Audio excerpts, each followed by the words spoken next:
America is back.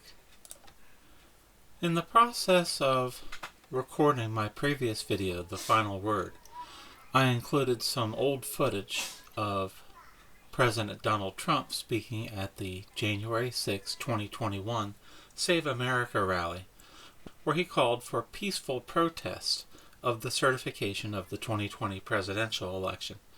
Now, YouTube had an automatic algorithm set up that if it detected any user video uploading with any of that footage from Donald Trump's hour-long plus speech from last year, that it would receive a community strike for violating YouTube's community term of service.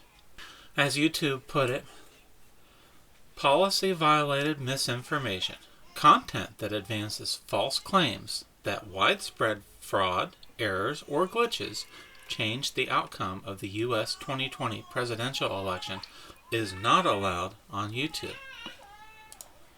This raises some questions about just what sort of country we have in the summer of 2022.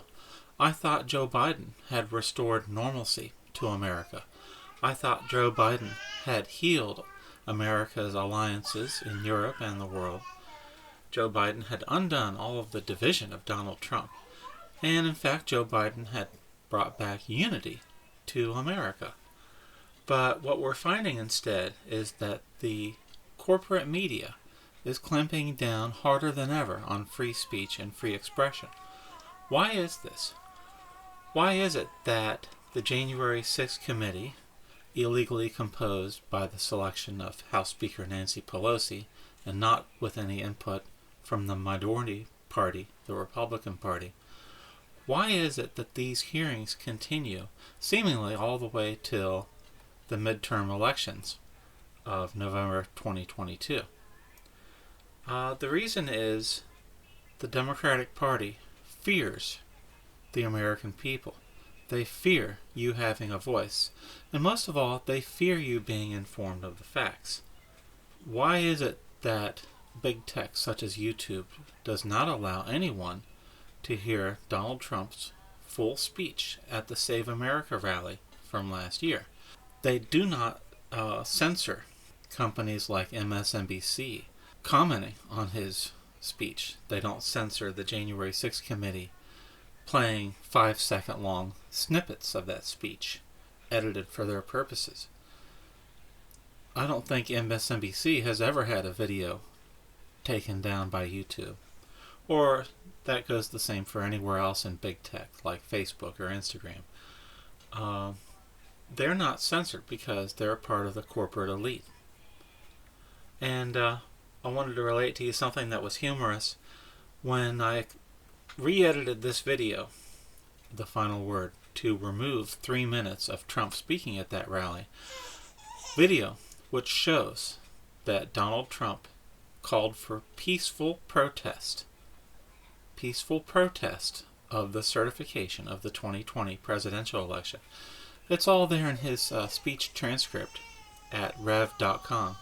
So anyway, I removed the offending 3 minutes from my video, re-uploaded it, and YouTube's algorithm, when you upload a video, they suggest 3 different thumbnails. The first 2 was of Joe Biden giving a speech. The third one was a thumbnail of Donald Trump and boxing promoter Don King. A perfectly reasonable, peaceful photograph.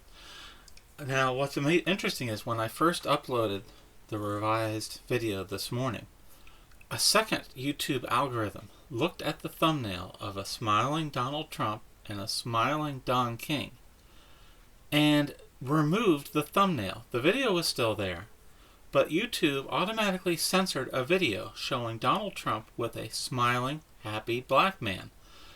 Someone at YouTube decided that any thumbnail showing Donald Trump in a positive light had to be automatically censored.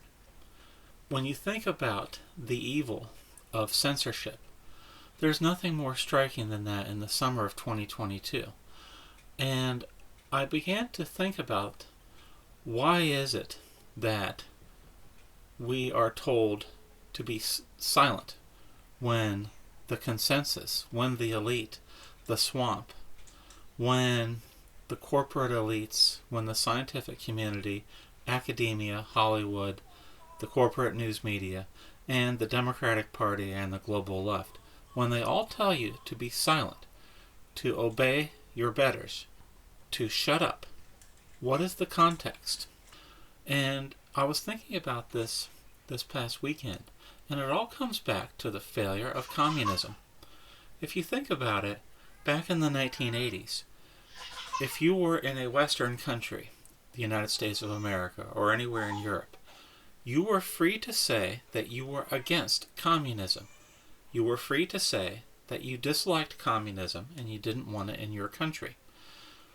What did the Communist Party, the global left, what did they do? They figured out how to rebrand communism.